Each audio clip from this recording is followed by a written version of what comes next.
A Christmas horror story, a movie made up of 4 interrelated stories, where we will see ghosts, forest creatures, and Santa fighting Krampus.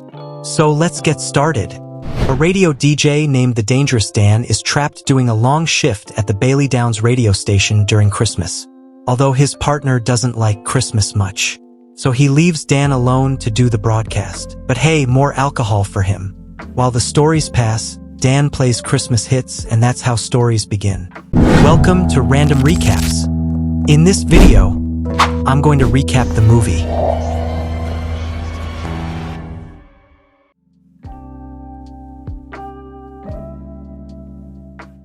Dylan, Ben, and Molly Simon watch a police department video where shady things happened at a school. The friends decide to enter the school, which used to be a convent, to investigate what happened there. Their friend Caprice, Dan's granddaughter and Dylan's girlfriend, was going to join them, but she had to travel out of town with her parents. But that's another story. The friends enter the school to document the events that happened there a year ago. 2 students were unalived, and nobody knows who did it. Then they hear that the principal is at the school, so they run to hide. The friends access a closed-off part of the school belonging to the old convent. While investigating the area, they become trapped. They discover the room where the students were unalived. Dylan and Molly stay in the room while Ben explores the hallway, and at that moment, a ghost appears behind him. After making all the recordings they need, they hear a strange noise. Seeing that the place is very creepy, they decide to leave, but they realize they are trapped. Dylan calls for help, but there's no one left in the school. On top of that, they have no cell phone signal. The friends search for another way out, but not only do they fail to find an exit, but they also encounter a ghost. Wait, that's not a ghost. Unable to find a way out, they have no choice but to wait and see if someone finds them. Dylan searches for the bathroom to pee, while Ben hears a girl singing. Do you hear that? Then Molly realizes the ghost girl is there with them. Dylan hears the scream and runs to his friends, only to find Molly convulsing. But then she calms down, so they fall asleep.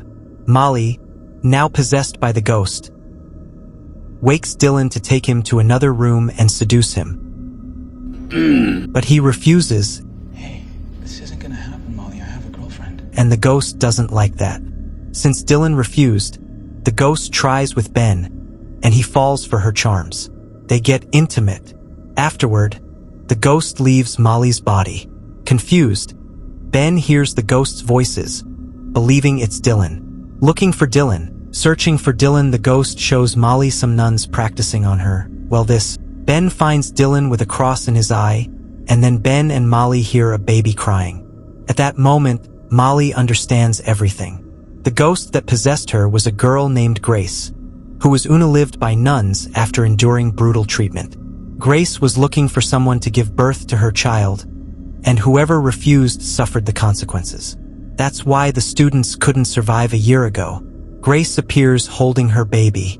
Although Ben will have her child with Molly, Grace looks at Ben, who has a weapon and sees him as a threat, so just in case she doesn't let him go. But she does let Molly go, and that's how this story ends.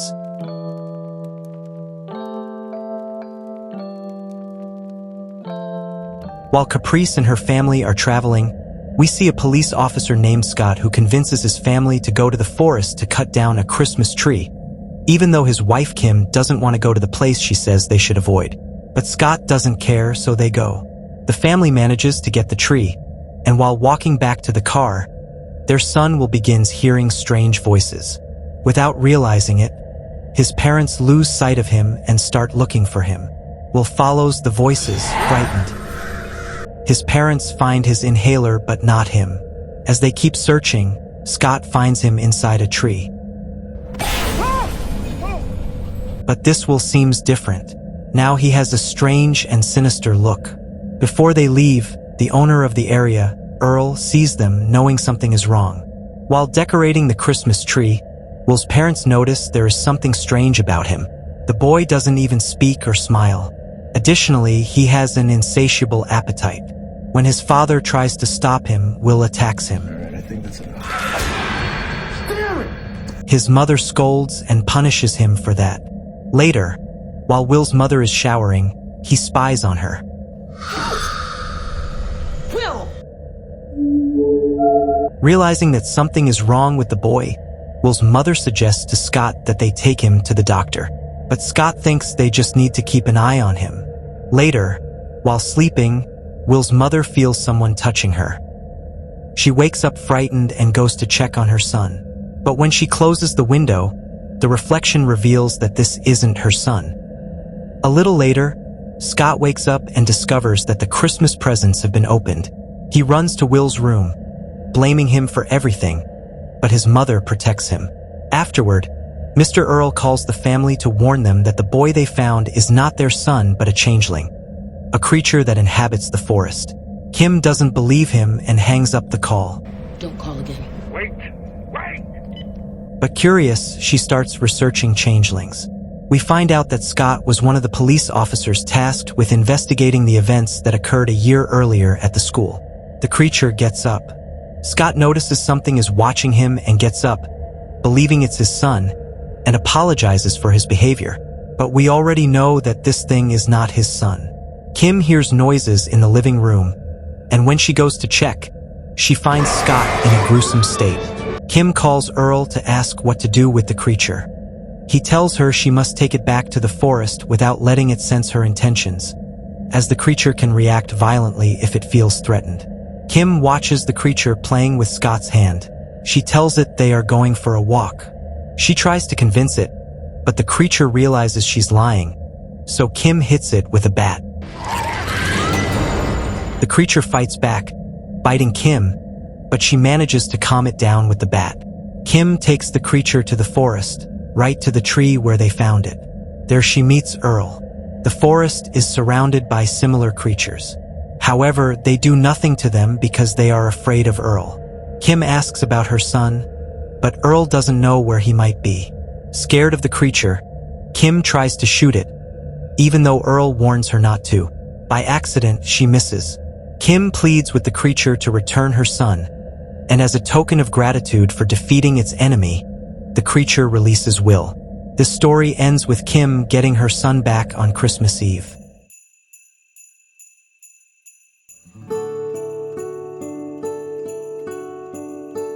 Now it's Caprice's story. She and her younger brother, Duncan, are traveling with their parents, Taylor and Diane, to visit their great-aunt Etta. There, Duncan touches a Krampus figurine, which greatly displeases Etta. Don't touch that! Taylor goes to speak with Etta in private, while Duncan keeps touching the figurine. At that moment, Gerhardt, Etta's caretaker, arrives and also warns Duncan not to touch it, telling him about the mythical creature Krampus, which comes to punish those who misbehave. It comes for little boys who touch things they shouldn't. But Duncan doesn't care and breaks the figurine. Oops. Upon realizing this, Etta tells Taylor that he and his entire family must leave her house, as she senses something evil is coming. The family heads back home, wondering why their great-aunt was so angry, although Caprice knows she wasn't angry. She wasn't mad. She was scared. On the way, they encounter a creature. Their car gets stuck in the snow. Unable to get the car out, the family decides to walk through the forest. Then Taylor is attacked, and Duncan is taken. Caprice and her mother are terrified upon hearing the creature stalking them. Duncan! And along with Taylor, they decide to find shelter. They run to a nearby church to hide from the creature. Caprice believes the creature chasing them is Krampus, and Taylor gets the idea to confess their sins to make Krampus leave them alone. That makes sense to me. Caprice confesses that she has a compulsion to steal other people's belongings, as she had stolen an object from Etta's house. She also admits that Duncan is not an innocent child, as he used to unalive animals while smiling. What? Taylor confesses that he has no business and is, in fact, a scammer who intended to scam Etta, which would likely result in them losing everything they have. We're gonna lose everything. And I'm going to Krampus takes Taylor, and Diane and Caprice hide in the chapel, but Krampus appears. Diane injures Krampus and sacrifices herself to allow her daughter to escape. Caprice runs back to Etta's house to ask for help, but no one opens the door. Krampus arrives to take her, but Caprice manages to injure him. She takes advantage of the situation to pour gasoline on him and set him on fire. At Etta's house, Caprice suggests repairing the figurine to trap Krampus again, believing that's how he was contained before. But it wasn't. Etta reveals that Krampus is a Christmas spirit that transforms people full of hatred and vengeance into demonic beasts, a hunter of the wicked. And the person transformed into the beast was Gerhardt. Upon realizing this, Etta cast Gerhardt out of her house after also kicking out her family. She placed a cross on her door so that Gerhardt couldn't enter, leaving the others to fend for themselves. Upon learning of Etta's selfishness in using them as bait for Krampus, Caprice is filled with hatred and vengeance, turning into Krampus herself. And that's how this story ends.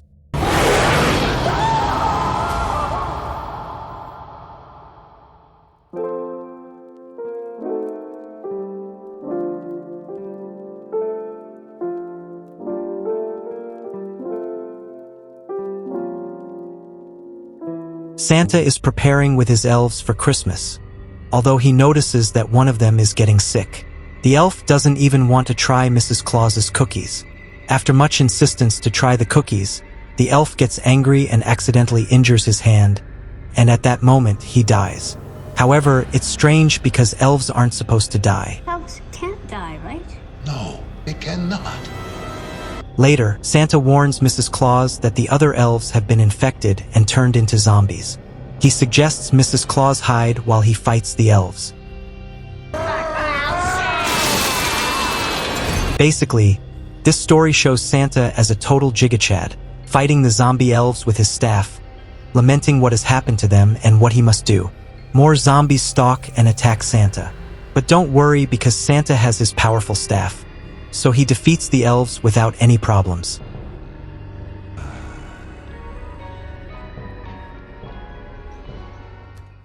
Let's see what our friend Dan is doing. Well, he keeps drinking alone. You poor, ugly thing, you. Santa hears noises in a storage room filled with all kinds of gifts. There, he realizes that Mrs. Claus is also possessed, leading him to do what he has to do. Santa heads to the stables where his reindeer are, and just as he is about to deliver the Christmas presents, Krampus appears.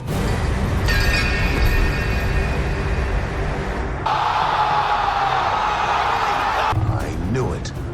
Krampus. Fight, fight, fight, fight, fight, fight, fight. Setting the stage for an epic battle between Krampus and Santa. Krampus starts winning the fight, but as Santa recovers and is about to defeat Krampus, we realize that this isn't really Santa. What? It's actually a man named Norman. He was never in the North Pole. He was in a shopping mall attacking all the employees. Norman is Dan's coworker, the one who doesn't like Christmas. He had a psychotic breakdown while working overtime, making him see the mall customers as zombies during a Christmas food drive, which led to everything he did, believing he was Santa. At that moment, the police arrive, but in his mind, he still believes he is Santa. The story ends with the police neutralizing Norman and saving Christmas, or so it seems. So yes, we were trolled. I wanted to see a real Santa versus Krampus fight, and that's how the movie ends.